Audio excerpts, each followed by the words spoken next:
Hello, Algebra Tours. Today we're going to be talking about the rational zero theorem. So what you're going to need are your notebooks, a pen or a pencil, and a calculator. So we need to ask ourselves, so what happened? So far we're in this unit called polynomials, and we've done operations with them, we've divided them, and now we're solving them. We're setting these long, big algebraic expressions equal to zero, and we've been solving them by factoring more than once.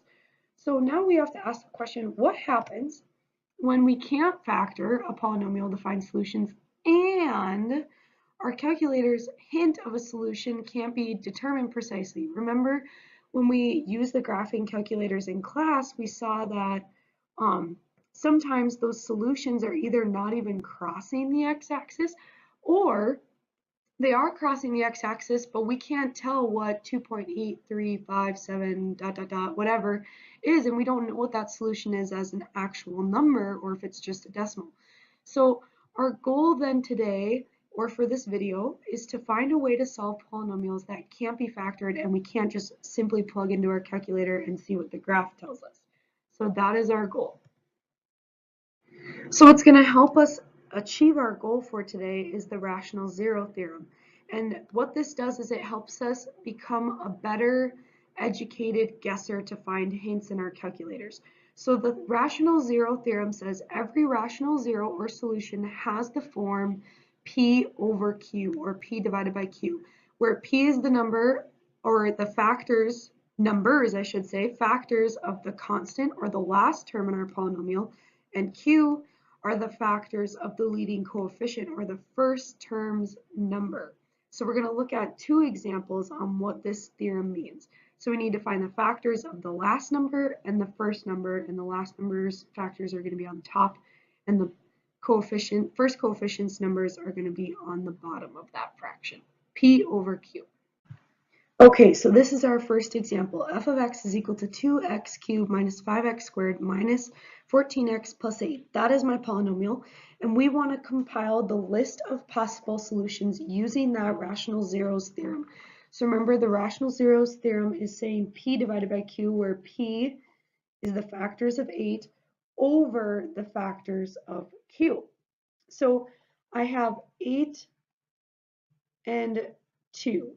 8 over 2, but it's not just 8 over 2, it's actually going to be all of the factors or numbers that multiply to get to 8 and get to 2. So we know that 1 times 8, and I'm going to leave some space, gets to 8, and we also know that 2 times 4 gets to 8. But not only are we supposed to consider a positive 8, but we should consider how many different ways we can multiply to get a positive 8. We can multiply two negative numbers that also get us to a positive 8. So what we're going to end up doing is putting a plus or minus in front of all of these, because it could be a plus 1 and a plus 8, a minus 1 and a minus 8. It could be a plus 2 and a plus 4, or a minus 2 and a minus 4. So we're just going to account for every single possibility. So plus or minus 1, plus or minus 2, plus or minus 4, plus or minus 8. And the same thing for now number 2. Or the Q, our leading coefficient, which was 2.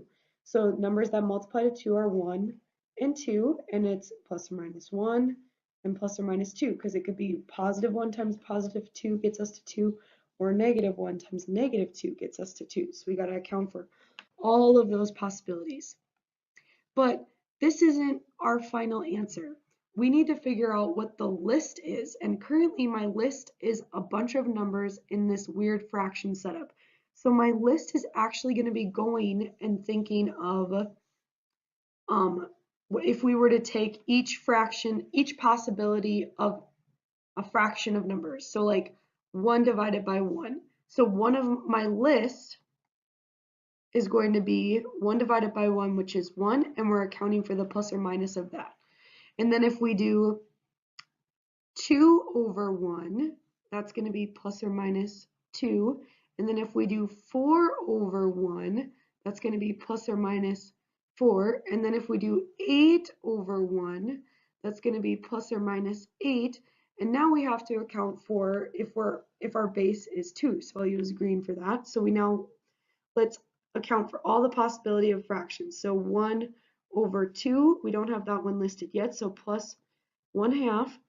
And then if we go to 2 over 1, we already have that listed, 2. And then if we go to 4 over 2, we already have that listed as 2. And if we go to 8 over 2, we already have that listed as 4. I'm sorry, we should have done 2 over 2, which is already listed as 1, and then 4 over 2, and then 8 over 2.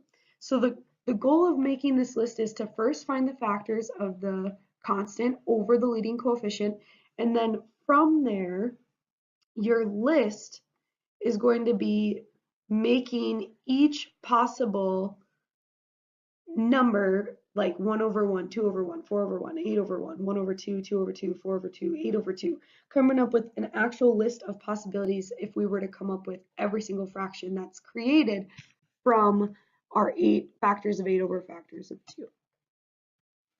So we're still on example number 1, and now we're going to use that list to actually find zeros and guess and check until we find one. So what do I mean guess and check until we find one? So remember the fundamental theorem of algebra? That tells me that the degree, or the largest exponent, tells me how many solutions I have in this polynomial. So I should have 3 solutions.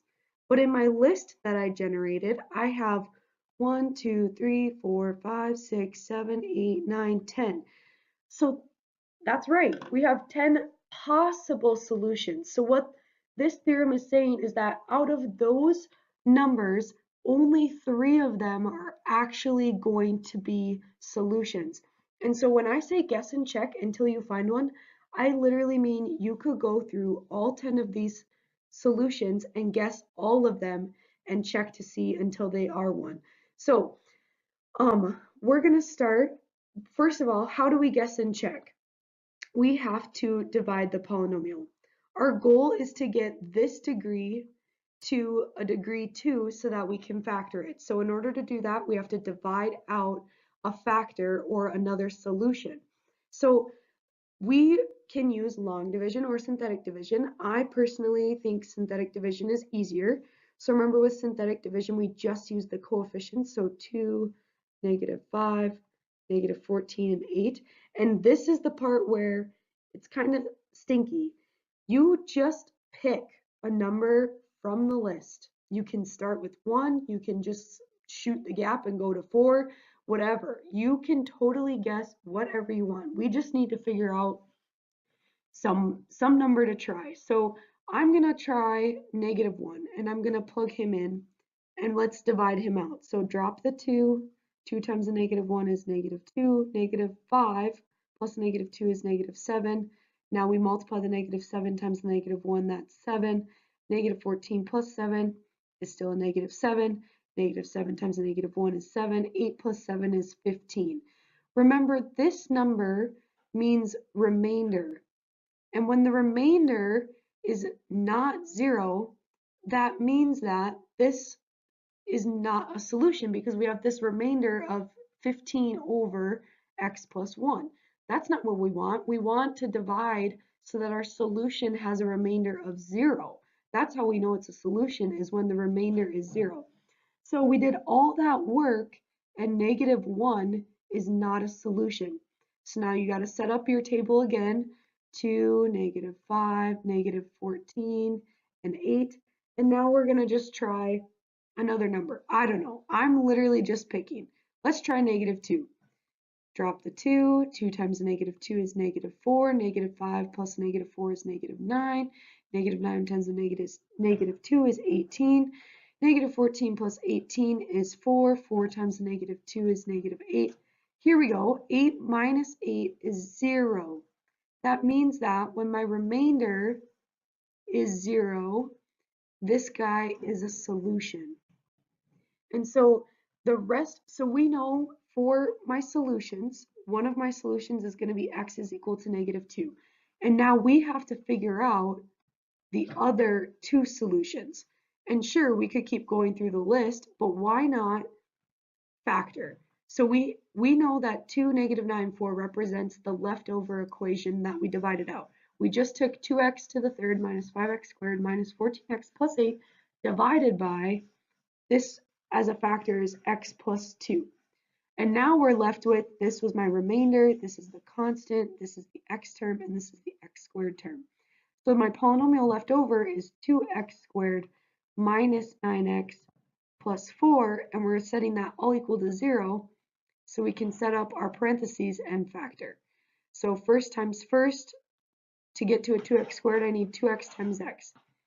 Now I need numbers that multiply to 4, so it could be 1 and 4, 4 and 1, or 2 and 2. But the goal is that the outside times the outside plus the inside times the inside gets me to a middle number of negative 9x. So let's just try mentally this first option, 1 and 4. If I take a 2x times 4, that gets me 8, plus 1 gets me 9. So actually, I think that works.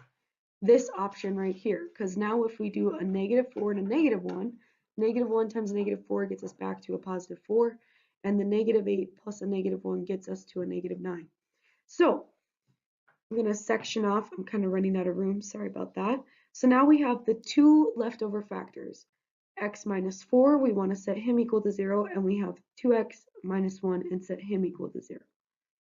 So all we have to do is solve. So add 4 to both sides, and another one of our solutions is 4. Add 1 to both sides. We have 2x is equal to 1, divide by 2, divide by 2. And then another one of our solutions is 1/2. So my final answer are these three solutions, -2, 4, and 1/2. So that is the reason why we use the rational root theorem, is if we can't factor, and if we were to graph this polynomial into our calculator, we probably wouldn't be able to tell that 1/2 is at exactly 1/2 on our graph. Example number 2, f of x is equal to 2x cubed minus 7x squared plus 9. So let's do this one just from the start, so just like the last two slides from example 1. So we need to find the zeros using the rational zero theorem. And remember that theorem is p over q, where p is the last number and q is the first number, and it's the factors. So the factors of 9 over the factors of 2. So factors of 9 are 1, 3 times 3, and 9, and the factors of 2 are 1 and 2. And we want to account for the positives and negatives of each one of those numbers. So my list then is 1 over 1, which is plus or minus 1, 3 over 1, which is plus or minus 3, oops, and then 9 over 1, which is plus or minus 9, 1 over 2, which is plus or minus 1/2, 3 over 2, which is plus or minus 3/2, and the last one is 9 over 2, which is plus or minus 9/2. And so it's, remember, we only have 3 solutions from this list, but we've been given 1, 2, 3, 4, 5, 6 times 2, which is 12. So we just have to start with our synthetic dividing. Here, I'll do a little space. So set up your synthetic dividing to -7, and remember we need a placeholder for 0x, so 2, -7, 0, 9, and I don't know why, but just because I did this on example number 1, let's try -1 first, see what happens. Drop the 2 times a -1 is -1, -7 plus a -1 is -8, oh my gosh, I am so sorry, 2 times a -1 is -2, -7 plus a -2 is a -9. -9 times a -1 is 9. 9 plus 0 is 9. 9 times a -1 is -9. And would you looky there, we got a solution on the first try. So remember, that means that one of my solutions for x is -1, and we need to find the other two. So let's write the equation that we have left over. Remember, this is the remainder, constant, x term, x squared term. So we have what's left over is 2x squared minus 9x plus 9 is equal to 0. So set up your two sets of parentheses so we can factor. First times first, what two things multiply to a 2x squared? Well, that's going to be 2x and x. Last times last, so we could try numbers that multiply to 9. We could do 3 and 3, 1 and 9, or 9 and 1. Let's mentally check 3 and 3 first. So 2 times 3 is 6, plus another 3 is 9. Oh, that sounds promising. If we need two numbers to multiply to a positive and add to a negative, it needs to be negative, negative. So that should work, 3 and 3. Because 2 times negative 3 is negative 6, plus another negative 3 gets us to that negative 9 in the middle.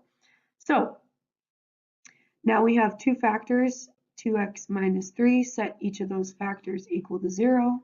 And we also have x minus 3 equal to 0, and solve. So plus 3, we get 2x is equal to 3, divide by 2, divide by 2.